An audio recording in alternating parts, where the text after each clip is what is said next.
me sera-t-il donné, après un long temps, de revoir la contrée de mes pères, mon pauvre toit couvert de gazon et de chaume, et d'admirer encore mon champ, mon royaume, et ses rares épis. Comment? C'est pour un soldat inhumain que j'ai tant cultivé ces terres. Voilà donc où la discorde a mené de malheureux citoyens. Dans la première bucolique, Virgile fait entendre la complainte de Mélibée, un berger cisalpin exproprié par la République romaine. Mélibée part pour l'exil, cependant que son voisin, le pâtre Tityre, a pu conserver quelques bordures marécageuses. Ces mesures ont une explication. César attribue des terres aux vétérans des guerres civiles en témoignage de reconnaissance. Mais ces transferts patrimoniaux ne se réalisent pas en dehors de tout cadre juridique. Les distributions sont préalablement autorisées par une loi, un avis du Sénat ou l'acte d'un magistrat. Le poète souligne ainsi l'équilibre délicat entre les protections d'intérêts légitimes contraires. D'un côté, celui de l'État, de l'autre, ceux des personnes privées. Monsieur le Président, Mesdames et Messieurs les membres du Conseil de l'Ordre, Mesdames et Messieurs les secrétaires, Mesdames et Messieurs, bien sûr, les campagnes romaines ne sont pas les rives de la Seine. Et le berger Mélibée n'est pas l'antiquaire du quai Voltaire. Mais tous deux expriment la même requête, celle d'une limitation du pouvoir de la puissance publique lorsque celui-ci prend la forme d'une expropriation ou d'une revendication. Vous le savez, le domaine public bénéficie d'une protection particulièrement forte. L'ancien code du domaine de l'État, et aujourd'hui le code général de la propriété des personnes publiques, dispose que les biens des personnes publiques qui relèvent du domaine public sont inaliénables et imprescriptibles. Vous jugez de manière constante, depuis 1896, qu'il résulte de ces principes que les possesseurs, même de bonne foi, d'objets mobiliers du domaine public ne peuvent invoquer la règle en fait de meubles possession vos titres, aujourd'hui énoncée à l'article 2276 du Code civil. Et ce, quel qu'ait été le comportement de l'autorité domaniale.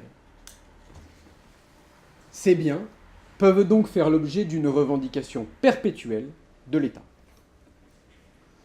Les sages du Palais Royal et de la rue Montpensier ont rappelé ce principe, à l'unisson, en 2018. Principe, la société demanderesse vous demande d'en écarter l'application. La question qui vous est posée est celle de savoir si le fragment d'un monument appartenant au domaine public peut être usucapé par un acquéreur de bonne foi. Les prétentions acquisitives d'un possesseur de bonne foi d'un bien appartenant au domaine public ne sont pas illégitimes. Cependant, la protection du domaine public pourrait justifier que la loi tienne en respect ceux qui, se trouvant en possession d'un bien du domaine public, s'en estiment propriétaires. La possession, d'abord. La protection, ensuite. La possession, selon la doctrine classique, est un pouvoir de fait exercé sur une chose avec l'intention de s'en affirmer le maître. Le droit permet au possesseur d'un bien d'en devenir le verus dominus. Tel est le sens de la prescription acquisitive. Elle constitue une pierre angulaire dans l'édifice de la paix publique. Elle permet au possesseur de bonne foi d'un bien de nourrir une espérance légitime. Ce serait y apporter une entorse injustifiée que d'autoriser une revendication imprévisible. L'espérance légitime est une notion familière à tous les juristes européens, pour une fois unanime. Songez d'abord au principe de sécurité juridique, consacré à Karlsruhe, à Luxembourg et à Strasbourg, et désormais solidement enraciné dans le droit français. La prescription acquisitive en est une garantie. En 2011, vous avez jugé que la prescription acquisitive répondait à un motif d'intérêt général de sécurité juridique, dès lors qu'elle fait correspondre le droit de propriété à une situation de fait installée dans le temps. Vous en avez déduit que sa conformité à la Constitution ne pouvait être contestée. Une approche subjective de la sécurité juridique invite le juge à prendre en considération les espérances légitimes des acteurs économiques. En 2013, le Conseil constitutionnel a enrichi la garantie des droits découlant de l'article 16 de la Déclaration de 1789 en jugeant que le législateur ne saurait, sans motif d'intérêt général suffisant, ni porter atteinte aux situations légalement acquises, ni remettre en cause les effets qui peuvent légitimement être attendus de telles situations. Le législateur est ainsi condamné à perdre une part de son indifférence. La loi du 17 juin 2008 a forgé une prescription acquisitive mobilière qui ne fait plus seulement référence à l'écoulement du temps. En vertu de l'article 2276 du Code civil, si l'acquéreur de bonne foi est mis en possession du bien, ce fait même le rend propriétaire. Cette règle se justifie par la nécessaire sécurité du commerce. L'acquéreur de bonne foi d'un bien est dès lors fondé à s'en estimer propriétaire, ce bien appartiendrait-il au domaine public ? La revendication qu'il subirait serait alors non seulement infondée, mais également imprévisible. Sous la plume d'Anouilh, dans Becket ou l'honneur de Dieu, son conseiller met en garde Henri II contre un exercice arbitraire du pouvoir, qui plonge les sujets dans l'incertitude. L'aléa chasse la lésion, mais également la quiétude. Car il bouleverse toute prévision. Or, le législateur a retenu une définition extrêmement large du domaine public mobilier. Les biens présentant un intérêt public du point de vue de l'histoire, de l'art, de l'archéologie, de la science ou de la technique. Autorisé à se faire remettre tout bien de cette nature, voire tout fragment de ce bien, la puissance publique pourrait potentiellement appréhender un nombre considérable d'objets. L'État ne se contenterait plus des vases mérovingiens et des gisants médiévaux, mais pourrait être tenté de revendiquer tableaux, tapisseries, fauteuils, étoffes, céramiques, bronzes et pendules, qui se rencontrent périodiquement en vente publique. L'incertitude serait d'autant plus grande que l'administration pourrait user de ce pouvoir au gré de préoccupations politiques. Et nul doute qu'elle y recourrait d'autant plus volontiers que l'état des finances publiques serait dégradé. Un grand nombre de transactions se trouveraient ainsi remises en cause, et les possesseurs français de reliques ne sauraient plus à quel saint se vouer. Certains pourraient être tentés de procéder à l'exportation de leurs biens afin de rendre plus délicate une identification et donc une éventuelle revendication. Les possesseurs étrangers refuseraient de prêter leurs biens pour des expositions en France, de crainte de les y voir saisis. Aucune confiance dans les transactions réalisées dans l'Hexagone ne serait plus possible. Au moment où le marché de l'art français cherche à rayonner sur le plan international, comment des vendeurs potentiels pourraient-ils confier à des maisons de vente françaises des œuvres susceptibles d'être saisies sur le territoire national ? Bien des œuvres disparaîtraient des catalogues de vente, englouties dans les méandres de l'économie souterraine, sans compter le manque à gagner substantiel que subiraient mécaniquement les finances publiques.